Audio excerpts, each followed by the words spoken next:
Hey guys, welcome back to another episode of the Just Learn Crypto Show. And today we've got Kyle Kemper here with us. Kyle has been to a bunch of conferences with me. Really cool dude. I've had a blast learning from him, and he's got some pretty cool projects on the go. So Kyle, thanks for being on. You just launched your book. I was at the book launch party. It was a really amazing night. I'm almost done reading the book. I've got about one chapter left. It's my bus ride entertainment, and best chapter. I always make sure I wave it like a flag on the bus so that everyone sees what I'm reading. So introduce yourself, Kyle. Tell everyone who you are and a little bit about the book. Thank you, Sean. Love to you, man. Yeah, what's up, all? I'm Kyle Kemper. Been rocking the crypto scene since 2013, and kind of had my light bulb moment then. And since then, I've kind of never looked back. Worked with a bunch of exchanges. For the last 4 years, have been deeply involved with the Blockchain Association of Canada, trying to raise the vibration amongst government industry associations, help inform policy, basically support the industry in many different ways. And we've got a great board of people, and we've had all sorts of wonderful kind of interactions with the community over the years. And we're looking forward to continuing to do that. As well, I advise and help a bunch of different companies in the space and awesome projects that are ultimately trying to transform the world for the better. And recently I just launched a book called The Unified Wallet. Oh, this book? That book? Is that a Doge on the front? That is a Doge on the front, custom signed by the author himself. Look at all the personalness in that. Oh, yeah. Sticky. Yeah, I made this one for Andreas. I haven't sent it to him yet, but it's gonna go out soon. That's awesome. Yeah, I did his little face. You nailed his hair. I nailed that. That's his logo. It is, yeah. So how long have you been working? How long have you been working on the book? I'm looking at the banner in the background, and the picture of you on the book, it looks like someone who just got into Bitcoin, and now you look like someone who's been like hodling on for dear life for 3 years on an island. So how long have you been working on the book? Yeah, so I mean, I officially, when did I commit to making this book and getting it going was, I think, about March of this year. But in 2015, I started the Social Wallet Project, or was it 2016 to the Social Wallet Project? And, tried to, build this. And it was like a kind of an iteration on ChangeTip. I love the ChangeTip platform. I use that thing like crazy. It was one of the best tools to get people into the game. Unfortunately, it's no longer with us. May it rest in peace. But it was so awesome, and I just wanted to make it kind of more usable. So I started trying to use their APIs to build a really simple, rigid user interface that would allow people to send and request Bitcoin from their friends, which still is kind of a challenge. And nice thing about their solution was it was off-chain and it involved custodial wallets, but it wasn't for large amounts. It was for small amounts. It was for the coffees. It was for the teas. Okay. And it was also like a gratitude platform. Like today happens to be Giving Tuesday. If ChangeTip was still alive, Twitter would be abuzz with people sending Bitcoin around and rewarding people and projects. Over the course of that platform, I set up tons of people. And back in the day, it was like 10,000 bits was kind of my standard giveaway, and that was worth like $2, $3. How times have changed, eh? Today it's, I guess it was up to it's down a bit from that, but yeah. So what's the main wallet that you're using now? What's your everyday mobile wallet anyway? So my go-to wallet right now, I use a couple of different ones. I use blockchain.info, and then I use Edge Wallet. I really like Edge Wallet. I just love Paul Pui. I love the whole team there. I think they're amazing. I think it's I think it's fantastic. I used Bread Wallet for a long time. I stopped using them. I'm not a big fan of the new user interface and the way that they're structuring it anymore, but that's my opinion. Use Copay for the association in a multi-signature role. Not to cut you off, but right before we hopped on this video call, I started browsing through an article that said that there was a bug in the Copay wallet that they're looking into that left a bunch of the wallets vulnerable. So it might be one to look into. I didn't get through the whole article yet because it was literally about the. Yeah, I invested that as well. It's definitely something we're looking at. Hey man, you know what? It's like the entire industry, and it's like all these coins that are coming out right now. Like we need to have problems come up so we can solve them so that they don't happen again. It's a really important part of companies growing in this space right now and the technology moving forward in general. Well, and my whole impetus behind the book was wallets are so important. They're so critically, fundamentally important that I find it odd that we're placing all of our trust, all of our valuables in wallets developed by small teams around the world. And there's so many different wallets out there.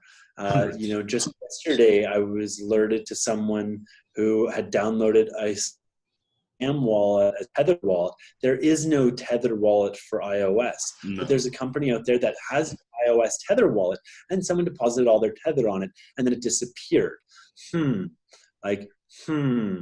So, and that's like, the trust factor on all that. They got approved by Apple and all those channels, and a lot of these wallets have made through Apple, and they've been out there, and a lot of people have lost their valuable income or their valuable savings. Mm-hmm. And like this person lost all of their crypto. And it's absolutely devastating. Obviously, they made a mistake, and they trusted it and didn't do their research. But honestly, this is sieve-changing technology, so it's really important that we figure out this wallet kind of problem very quickly and do it appropriately. And what I talk about in this book is moving away from just the digital money clips, which like Edge Wallet. I love Edge Wallet, but it's still just cryptocurrencies. It's just cash. Yeah. It lets you. It's like a cash slot in your wallet where you can put all sorts of different types of bills, different currencies. Okay, great. But what about all the other stuff in there? What about my identity? What about my loyalty cards? What about your health records, driver's license, everything? Yeah, everything. There's so many things that that we can do once we have a secure place to store these digital keys. And it's important that looking at the ICO market and like all these new amazing projects that are launching tokens most of them are, I would say, are amazing. There's a bunch that are bad, and there's some that are evil. But like in general, they all are having to build wallets for themselves. And what this is meaning is they're all spending unnecessary resources developing out these wallets and wasting all this money building all these wallets. That's a waste. Absolutely, man. Because dude, I'm already running into it. I'm out of room on my phone. I have a brand new phone, lots of memory on this thing, and I have so many friggin' apps and crypto apps and different wallets, and I have no room for anything new. So we really need, like your book describes, a unified wallet that can do so much more than just cryptocurrency. And it's exciting to think that it's going to happen. Like it's probably even being worked on right now. We're just not hearing about it yet. But yet you're totally right, man. They're being worked on, and this is one of the things is you've got the digital identity groups, you've got the sovereigns, you have the U-ports, you have the civics, you've got Blockstacks, you've got all these different groups working on all these pieces, and you got all the cryptocurrency pieces, you got all these wonderful pieces, and they're all out there. It's just they just need to come together. Mm-hmm. All the puzzle pieces are all flipped over. They need to be put together. I think that one of the things that we're kind of talking about and theorizing around this is how do you catalyze a global movement or a global reckoning towards the need for something like a unified universal wallet, and how do you make it without needs for profit, without a bottom line exclusive profit agenda, which is the way a lot of corporations and businesses operate on, but this is what I call like an enabling technology. If we have this, it will unlock shit tons of value across the ecosystem. And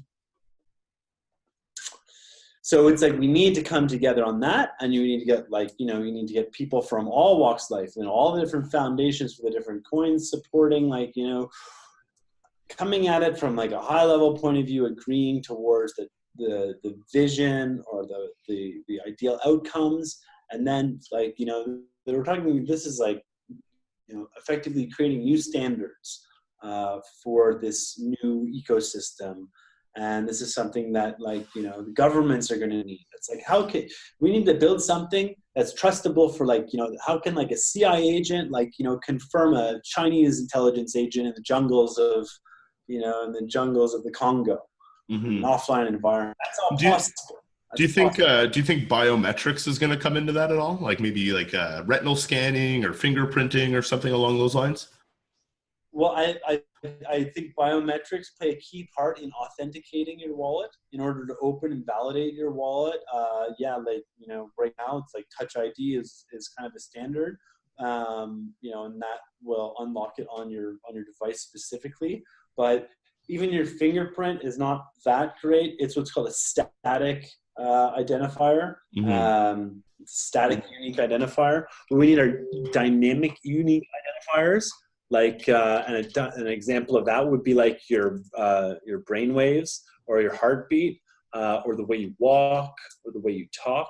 Those are all things that change a little bit over time, so they're not static. Like a fingerprint is a fingerprint.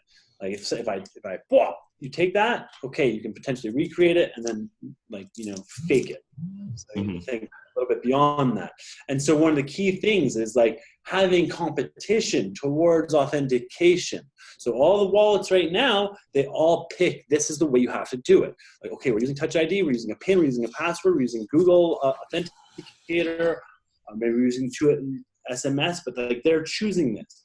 If you do it in open function, you'll be able to allow for competition on that. So if you want to use a Trezor to authenticate it, you can do that. If you want to use a YubiKey, one of the tap things, you can do that. If you want to use Touch ID, done. You can do that. Innately creating that opportunity for multiple layers of authentication and competition with authentication to see, which will lead us to seeing, the best solutions kind of come about, and also competition, which will lead to more secure solutions. Awesome. There's a lot of companies on the banner behind you. Edge Wallet, which we talked about. So then a lot of those are Canadian companies too. Do you want to go over some of the people that helped you make this book a possibility? Yeah, sure. So let's go right up the top. So Peacock Books. That's this guy Mike Thompson out of Toronto.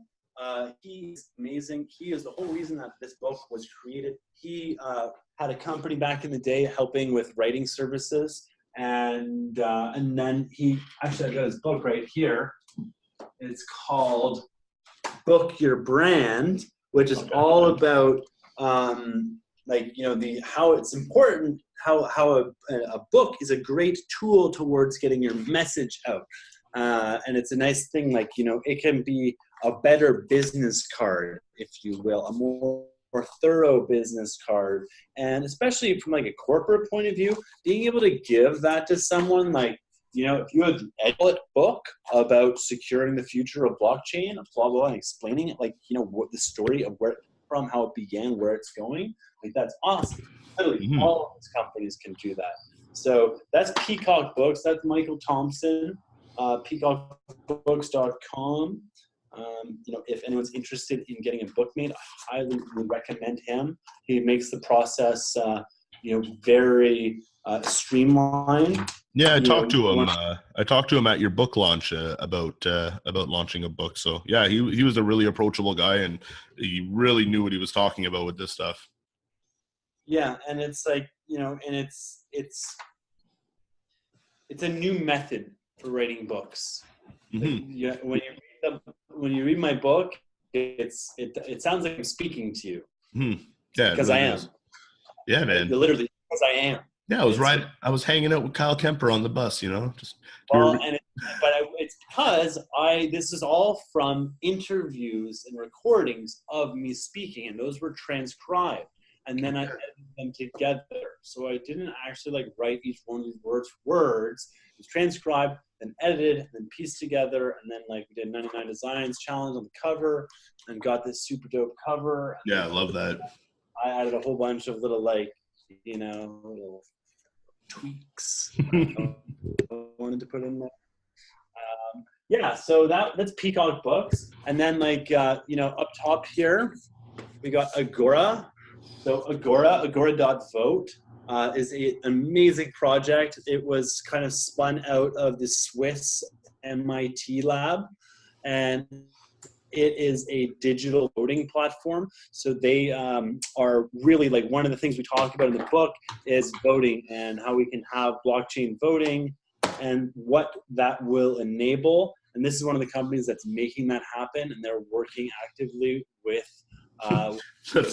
That's literally where I'm at right now. Blockchain voting. Right.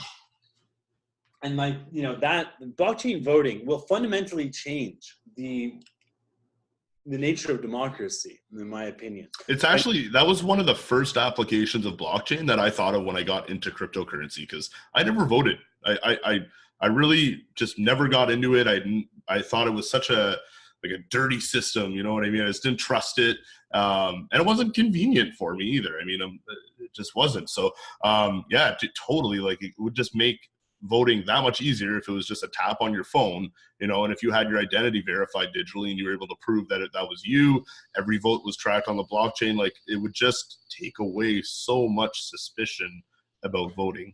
Well, and what these guys are doing is every vote is tracked on the blockchain. You can verify your vote, but nobody can track your vote back to you. So voter privacy is still there, which is critically important. And then once you're able to vote from your phone too, are you kidding me? I could see all the candidates. I could do deep dives. You could add social onto it. You could have you could see people you trust who want to publicly endorse people. Well, what about even on a smaller scale, on town councilorship? You could even run through a voting app. Be I want to run for this position, right? Yeah. It's huge possibilities. You certainly could, and it opens up delegative democracy, liquid democracy, many different I could be prime minister. I could do that. The whole purpose of representative democracy is it was devised in a time when we were so spread out that you couldn't effectively be able to govern or have the voice of everybody together in Ottawa. So you had to have these elections and elect MPs from all over the place, and they would come to Ottawa and they would represent their constituents in their ridings and promote the ideals and agendas. Then that was then. We now live in the era of communication, of internet, of instant communication, of the connected global village. There's the needing to have individuals come and represent. Dude, we're still playing with so many outdated systems, and I think that's one of the number one things I think Bitcoin did was open people's mind. It literally humanity was stuck in this jar and had a lid on it, and they weren't jumping any higher, and no one wanted to. They were it's impossible to jump any higher. And then Bitcoin came and it was boom, you're free. And everyone just started thinking outside the box and questioning things. And I think that's a really powerful thing. Bitcoin, whether it ends up being a huge success or, finding its stability at some point, which I think it will eventually.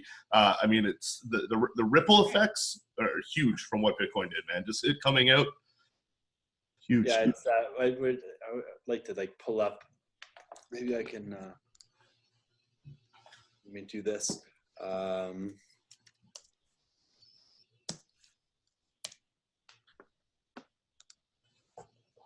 Haha. Yes, I love this one. Haha. So if I go to Zoom here, I go share. That's the one. My Chrome. Yeah, this one. See that? That's showing up. What are you trying to tell me? That I can trade my Bitcoin for millions someday? No, Neo. I'm trying to tell you that when you're ready, you won't have to. Exactly. And that's something that from day one, I realized the potential of. When I was, almost 2 years ago now, pretty much I was homeless and I was getting into Bitcoin, and I was working with a company that allowed me to broker Bitcoin, sell their Bitcoin and earn a small commission. And that's how what really got me into crypto and got me back on my feet. But that was the number one thing, man. I was telling people, like, have a long strategy, have your exit strategy down the road, because this stuff is brand new and super volatile. So if you think you're going to come in and get rich overnight, I really don't think this is, I think that ship somewhat passed from the people that got in at the beginning. But even then, it wasn't like they got rich overnight. They were holding on to their investments for years, right? So people need to stop trying to hit that reward part of the brain in a week with cryptocurrency and realize, like, support the projects that are actually building and have good teams behind them. Like, they're out there. There's a ton of them. And just understand that, like, there's so many different use cases for something like Bitcoin. Like, the whole hodl meme, like the whole hodl life, like, whatever, dude. Like, yeah, hodl your savings. Important. Hodl your savings. Like, it's a savings account. Like, put some away and hodl it. Like, don't touch it. Like, cost dollar average. God, like, some I've got a piggy bank for my daughter that, is a effectively like a cold storage wallet. Oh, it is. I can just load it up, I can drop some bits on it, but it's not for spending. That's a hodl. That's a hodl device. Mm-hmm. Guys are like, hardware wallets. Those can be hodl devices, but then you got to spend them too, and you got to use your crypto, and like, if you get paid in it, if you start earning it too. Use something like Bitwage, and I'm hoping that we see a good payroll producer in Canada. Yeah. Well, there's Uphold. Do you know if Uphold works in Canada? Because I know that they work in the U.S. pretty well. Well, yeah, but Uphold, do they do payroll? They do. They do. You can if you get your bank checks deposited, like if you're on a instant deposit way of getting your paycheck, you can route your checks through them. And they'll pay you. You can either go full cryptocurrency. You can choose the coins that you want to get paid in. You can choose the percentage if you want half your paycheck, 20%, 10%. That's similar to like what Bitwage was doing, and that's something like I'm hoping Coinberry will be able to come out with that one day. Makes a lot of sense, especially for like the crypto banks, if you will. I consider Coinberry to be a crypto bank. Mm-hmm. And they're out of Toronto too. They're awesome. They're They're an easy way. Yeah, you got it right there. Yeah, and like they make it easy to just get in and get get Bitcoin, buy I think Ethereum too. Mm. Also got Buns. Yeah, they have. You know what? That's why I put these two together on my hat, because these are two of my favorite Canadian companies, Buns and Coinberry. And the Buns, you get like $15 worth of Buns just for downloading the app through someone's referral that you can spend at hundreds of stores all over Toronto and a couple here in Ottawa. Or you can exchange your Buns on Coinberry for Bitcoin. Oh, wait. Bitcoin. Yeah. You see how hats can tell stories. Dude, they tell stories, man. I'm telling you. Yeah, just get my hat. Yeah, your hat's way more swag than mine. Oh, whatever, dude. Your hat's pretty swag. It's got some stuff going on, Definitely tells a story of this summer. Yeah, mine. I've had like a bunch of them that have told lots of different stories, and I don't know where it is right now, but it's all good. Actually, I picked up this hat I bought this hat with Buns at the Untraceable conference. Oh yeah, in Toronto. The handle over here with Buns. Yeah, all of these stickers are from the Untraceable conference, and then most of these pins are actually from the Tweed shindig that Snoop Dogg played at. These are Snoop Dogg's pins. Well, yeah, I think I have you to thank for mine right here. Look. Hi. Oh, hi. Oh, I don't even have one. Yeah, friggin' Tweed, man. The Tweed, for anyone who doesn't know, was a Hershey chocolate factory. And I went on a tour there when I was a kid and you used to go and see all the chocolate being made. And now they grow weed there. Now you can go on the cannabis tour and see all the plants. It's pretty crazy, man. Yeah, one plant left and another plant came in. Yeah. So what about coin cards? Have you used them much? Coin cards. That's Mike Olthoff out of Vancouver. He is absolutely awesome, and coin cards is really great. Yeah, I actually bought this Mac that I'm using with Bitcoin, where I bought an Apple card, an Apple Store gift card from Coin Cards, and was issued it. Yeah, they let you. So Coin Card lets you take crypto and convert it, and I think you get a discount too. I think there's a little bit of a bonus. Yeah, there's not much of a bonus, but super low fee. So you're only, I mean, if you look at typically liquefying your cryptocurrency through an exchange, you're looking at paying anywhere from, 2 all the way up to 15%, at ATMs and for liquidity options like that. Yeah. And they're anywhere from 3 to 5%. So you're paying the lower end of the fee.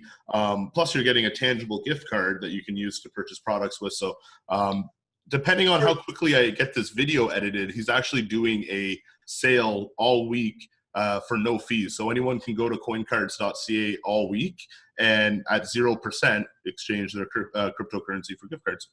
Right. And hopefully, I don't think you need to do much editing. I'm going to get this out. This is going out tomorrow. I think so. I think next time we should do this live too. That'd be fun. Yeah. Let other people, but what else we got on here? Mevu, that's a really cool company. That's a company based out of Waterloo that won, I think, a hackathon, and they're trying to make betting like a really simple kind of killer app that just allows us to bet. I will bet that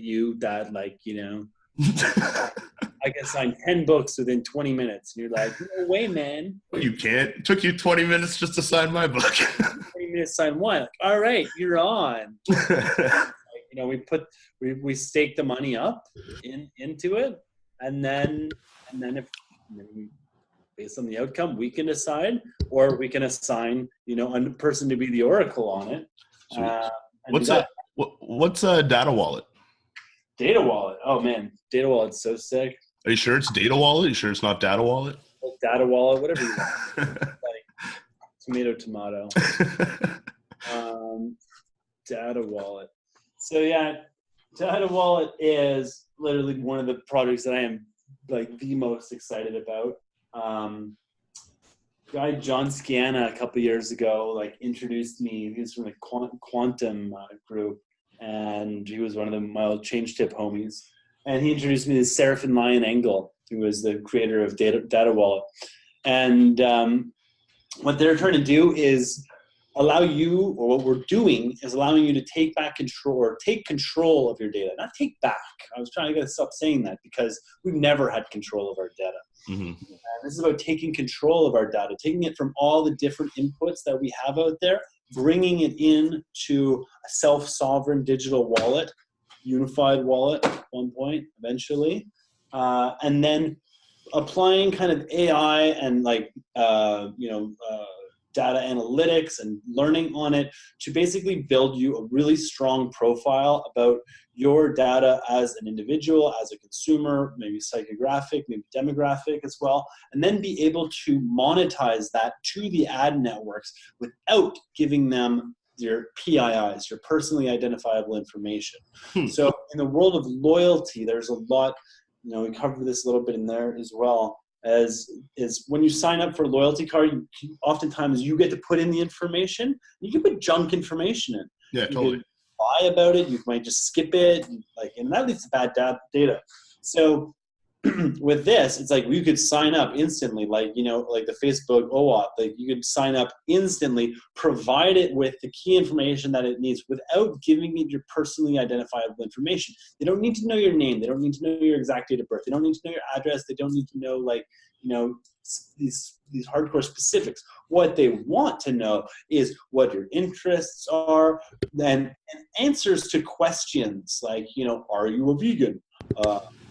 Do you like race cars? Do you like NASCAR? I don't know. There's any number of little different advertising. Yeah, well, I mean, it's not like they're going to be marketing change your name services. So they don't need to know your name. It's not like they're going to be marketing anything to do with your home address. They shouldn't be sending you anything physical to your address. Like, you really should be able to hold on to some of your privacy when taking part in these loyalty programs, right? Because at the end of the day, like, they're just trying to figure out what you want to buy.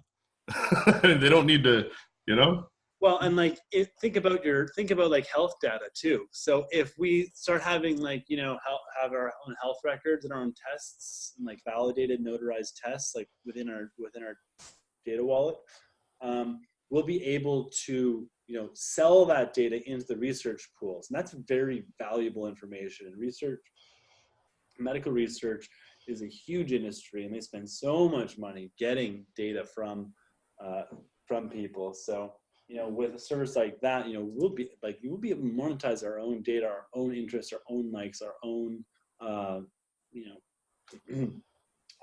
all this wonderful data that we have about ourselves. We'll be able to take it back. And the cool thing is, it's like aggregating from a whole bunch of sources.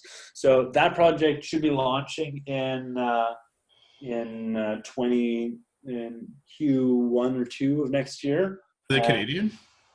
No.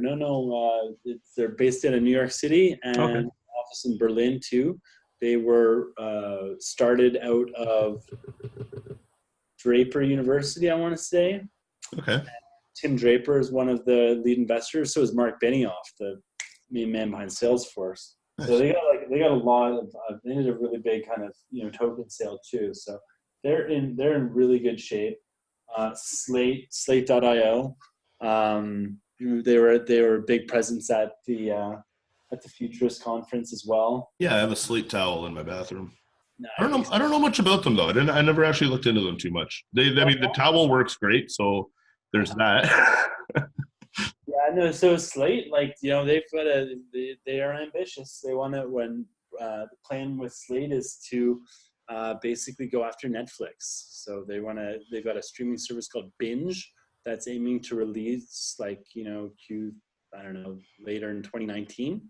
And they also have a ticketing solution. So they're basically going after Netflix and Ticketmaster is their goal. What first got me onto them was the video that they made. They had the sickest video. I highly recommend it to everyone. It's just on slate.io. You can see it, but they got like a really good actor. They got a good actor, and they made lots of fun, and they like got across the point. And yeah, it definitely like propelled them kind of forward. And they've got like kind of a deep kind of like Hollywood, like film industry kind of roots, but they're also like, you know, very good-hearted, and, you know, have a kind of disruptive mentality and want to see things done in a better way. Okay. Want to disrupt the kind of the entertainment, the old boys club that is kind of, you know, Hollywood, etc. What else we got here? OM. So that's my friend. Yeah, OM. You know, that's 30-minute wills done online. So it's like a really easy portal for you to go and deal with succession planning, which is something like, you know, we should all consider or should all have in place. Hey man, from the minute we're born, we're just dying. Well, these vessels can't last forever. So is it a custody for your private keys? Like, No, it's not a crypto. Oh, okay. Well, it could be technically. Yeah, it's going to be crypto, but here, let's screen share here. And I see you got the DDP back there, which is awesome. Do this the whole time. Why won't Zoom not let me share? Well,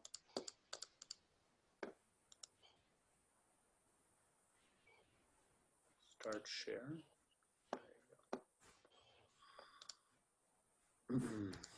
So do you see this now? So okay. Take 5 to save 5% right now. Booyah. Peace of mind is priceless. Very large. Create a legal will and emergency property and personal care plan in under 30 minutes. Wow, it's so big. Let me make that smaller. There you go. I got a video here. We'll skip that for now. But this is my friend Arun and Sri. And yeah, he's been super supportive of the book and the mission. And this is something that ties in very closely to towards the wallet as well. And that's another thing to talk about is secession and the ability to, like, the Ohm app, if you will, the wallet app could go on there. And that's when you can kind of decide, in case of a passing, in case of death, this is where your assets will get distributed. It's a big deal, man. A lot of people don't think about that, and it was one of the first things I realized. I was like, what if like there must be a lot of coins from people that have passed away, maybe like tragically in an accident, and like, dude, those coins are dust. Like they're part of the universe now, gone and lost forever, never to be recovered. So it's something people should think about, is having I forget how you had it worded in the book, and I've heard the term. It was like a pirate, something, was it a pirate thing or pirate clause or something? The what? The dead man switch? That's what it was. Pirate clause. What the fuck? Yeah, dead man switch. It's just like, it's the notion that if you don't access your wallet for a certain amount of time, it automatically believes you're passed and it'll go. So if you don't access your wallet, like something you need every, we should be using, I don't know. Well, at least once a month. At least once a month. Absolutely. Yeah. If you don't use it in a year, like, you're dead. You go. Incapacitated you something. So that's like, one method that can be used. You could set the time limits on that. A Sentinel Network is another term. I'm not sure if I talked about in there, but that's basically putting together a list of trusted, like, emergency contacts, if you will. You wouldn't want to use all your friends, but I'd use a friend, a family member, maybe a coworker that you trust, like, putting like these disparate groups of people. And a dog. Or something. And a doge. Just in case something's been happened, like, they could all agree that, yes, this has happened, and yes, it's true, Kyle passed, and okay, trigger secession smart contract. Mm-hmm. Distribution happened. Distribution. I think you're thinking about tokens too. It's like, you just send them off to this next address. You just like, when we have our artwork, and when we have our our house titles and car titles, and whatever, like, the different assets that we have in our house are amethyst crystals. Getting those vibrations in, eh? Keep those vibrations high, man. I've just got, Clear Lord vape pens lying around. These things are great. They keep their own. What else we got on there? We got u.cash DDP. Yes. That's a Geeson and Brian company. They're trying to, like, build basically or been working a long time on like an alternative to, well, let's say making all of the money services businesses crypto ready, turning them all into physical places that we can go and seamlessly on-ramp in and on-ramp out of crypto, as well as, one of my hopes for it was to become like kind of an Uber for crypto. So if I need some crypto, I can meet a person, like a local Bitcoins, but a little bit more usable. Yeah, for sure. Is one of the notions. DDP, Decentralized Dance Party, you know what that's all about. That was a fun time, man. We had them come out after the Ottawa Cryptocurrency Conference. That was such a fun way to end that day, like just a blast. And then they had the World Peace Day. They did Dogecoin out in Vancouver. Like you've been kind of connected with them for a little while, eh? Or at least like. I met Gary. I met this guy Damo in Puerto Rico. This guy's a legend. And then introduced. Okay over there? Yeah, the dog's just lying down behind the desk, and she's just wagging her tail, having a great time. There you go. Yeah, so I met this guy, Gary LaChance, who's the incredible Gary LaChance. I highly recommend everybody Googles Gary LaChance and the GDP.com. He's a beauty. That guy's a beaut. such a beauty. He is an absolute legend. He's a true altruist. He's a guardian. He is an angel. He is just one of the best. And, the DDP is really like, I love it, man. Light a little spark within me, and we went all over the world. I've been we're in Vancouver a couple of times. We're here in Ottawa. I was in Portugal for one, and I look forward to having way more in the future, being part of way more of them in the future, because it's a way to bring people together in a collaborative, creative manner, where we just celebrate, and it's in public spaces, and you go out and you activate people and you bring people together. It's a great way to build community. And one of my favorite lines, because Gary's also like a big Doge kind of guy, but he's also a decentralist, and it's like one of his videos he's there, it's like, well, what's the point of making everything like really efficient and effective if we're not going to have any fun? It's like, he's such a words of wisdom, that guy, man. What's his other saying? It's silliness is next to godliness. Is that what it is? Yes, it's next to godliness. That's what I loved about the DDP was you're walking, you got this mob, and like mob mentality almost kicks in, and people are joining in that we're sitting at a bar or out walking their dog, and it's when you're in that group of people that just let their inhibitions go, and they don't care how silly they look. It's contagious, man. People want to join in on that, and it's a beautiful thing to see. Capital P partying, as Gary calls it.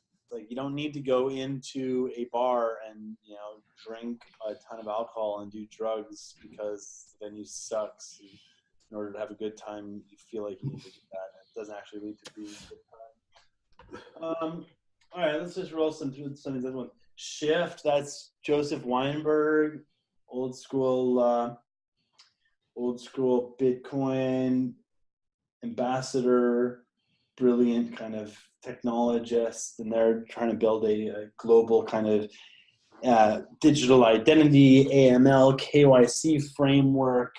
It's a really exciting platform. More news to come from them in the next little bit. Bills, that's Francois Pouliot's, OG Frankie P. Out of Montreal. He runs Satoshi Portal and ran the Bitcoin embassy there for a long time. He's been an amazing ambassador and evangelist for the space. And Bills is a way that you can pay your bills online using crypto. The services here, you can live crypto lifestyle. I know, man, and I tell everyone. I know. There. And it's just but it's still usability. It's difficult. So until there's until we've got a next level experience that is super simple for people to go, it's difficult to discover all this. Paybook. So I don't know if you met Gerardo Trevino. He had his little dog at the Ottawa Mastermind. Yeah. So that Paybook's his company, and what they're doing is radical transparency solutions. Okay. And it's a way to integrate all your different financial sources, and to get kind of a mint.com kind of view on oneself, but you can also broadcast it out. So for political figures, or maybe in high corruption zones, they did a pilot with a Mexican congressman who literally put all of his finances, all of his receipts, all of his incomes onto Paybook, and he showcased everyone. He got elected in a landslide by that transparency. He's now a senator by doing that thing. This is something in the wake of Red Cross, for example, by using something like Paybook, they could showcase where all the money is going to for a government in terms of showing transparency. This is kind of this. These transparency solutions that can make all that stuff possible. Yeah, dude. Blockchain.radio, 24/7 radio on blockchain. It's just looping. The idea is we want it to be live 24/7 eventually. Pierre Boric, based out of Ottawa, longtime radio guy, he knows his stuff, and that's very exciting. We should get something going on there. Yeah, just totally. Crypto, we know that guy, and we can see all the way down there. LifeScope, this is a really interesting project that just kind of came into my radar. And it's like aggregating all of your data. It's like pulling it all in, and it's just like a massive data aggregator. Yeah, it really piqued my interest. And Liam, the guy behind that, had an amazing talk with his wizard. Continuum Loop, that's Daryl O'Donnell. So he's one of like, he's deep with the Sovereign Foundation, working on digital identities, looking at digital wallets. He's one of my most trusted kind of like, colleagues around wallet technology. hanah.life.com.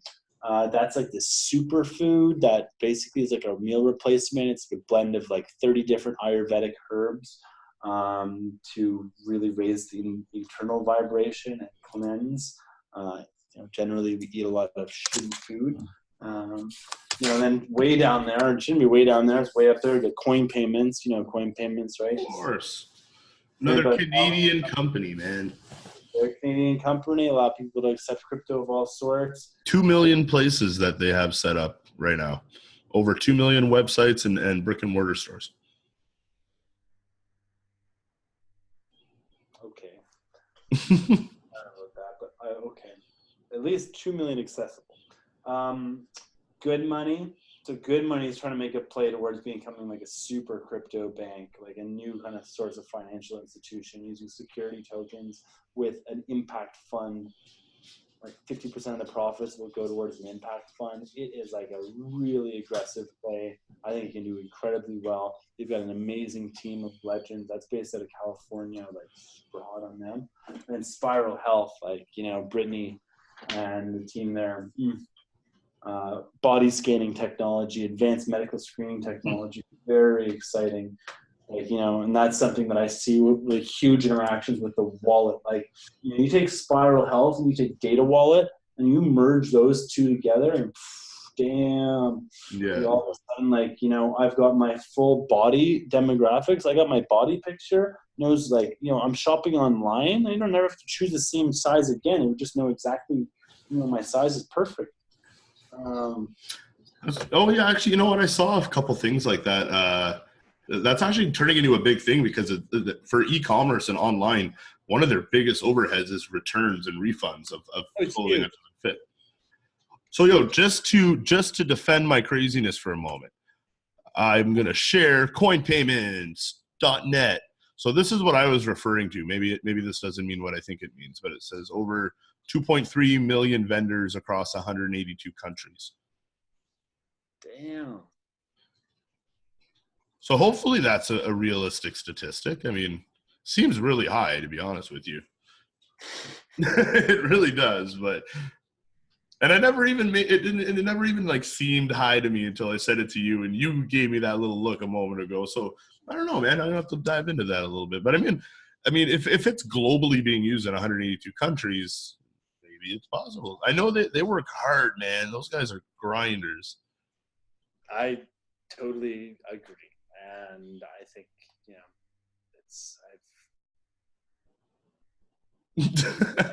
I just don't know if I like fully. 2.3 million's a lot. That's all. We'll leave it at that. Yeah. We'll leave it at that. So what's next for you, man? We've got, right now. What's that? Pull up 100 of them right now. True that. So we got Satoshi's Ball coming up. That's going to be another place people in Ottawa are going to be able to come and grab your book. You're going to be setting the table up there, and promoting the Unified Wallet project. Sure, yeah, I'm happy to do whatever. Like we can sign books, we can do talks, we can we're gonna have a great night. That's gonna be a fun activation and a night of revelry, and celebration, and collaboration, and community building, and love. Yeah, man, it's gonna be wicked. Where can people find your book? What are the best, quickest, easiest ways for them to go buy their book? Amazon.ca or Amazon.com. It's easy. There's an ebook and there's paperback. Paperbacks get delivered very quickly. Those are the best places. I just post the link. You just search Unified Wallet on Amazon. You'll find it. Yeah, we're gonna throw the link down in the comment section below or in the description. And I'll be Otalia's having a crypto mixer in Toronto on the 12th. I'll be there as well. Cool. And then tomorrow night I'm going to be. Tomorrow night's all relative, but it'll be at the collab space. So I'll meet up with Amina. Oh, nice. Yeah. She does. Amina's great, man. Every Oh, 2 weeks. She's been doing yeah. a crypto meetup every 2 weeks. So I'm gonna I, head out and I think like yeah, we'll just shoot the shit and see what goes on. And I'm also trying to get like ready for like a TED Talk style kind of talk. So I need to like prepare that. And I've got like a couple different iterations that I'm working on. So maybe if the audience will abide for 15 minutes, we can give that a whirl. hey, man, that's awesome. I'll try to make it out for that. So where can people follow you, or if you're interested in them following you? Like what social media platforms are you on the most? Facebook. You can follow me on Facebook. You can follow me on Twitter at Kyle Kemper. Instagram at Kyle JJ Kemper. I don't use that though that much. LinkedIn. Yeah. Twitter's probably the best. That's where I probably post the most. Nice. Plus I see those as they come in too. So that's Yeah. Twitter's pretty crypto friendly. It's I find there's a really big community on Twitter. So, well, awesome, man. Listen, thanks a lot. We're gonna wrap this up, guys. Check out Kyle Kemper. Grab his book. It's a really great read. We're coming up to Christmas time. It's a really great stocking stuffer. Give it to that annoying ass cousin that you haven't been able to get into Bitcoin yet, and let Kyle get him into Bitcoin for you. So, thanks a lot for coming on, Kyle. Thank you, Sean. Thank you so much. Doing great work, brother. Keep it up. Thanks, bro.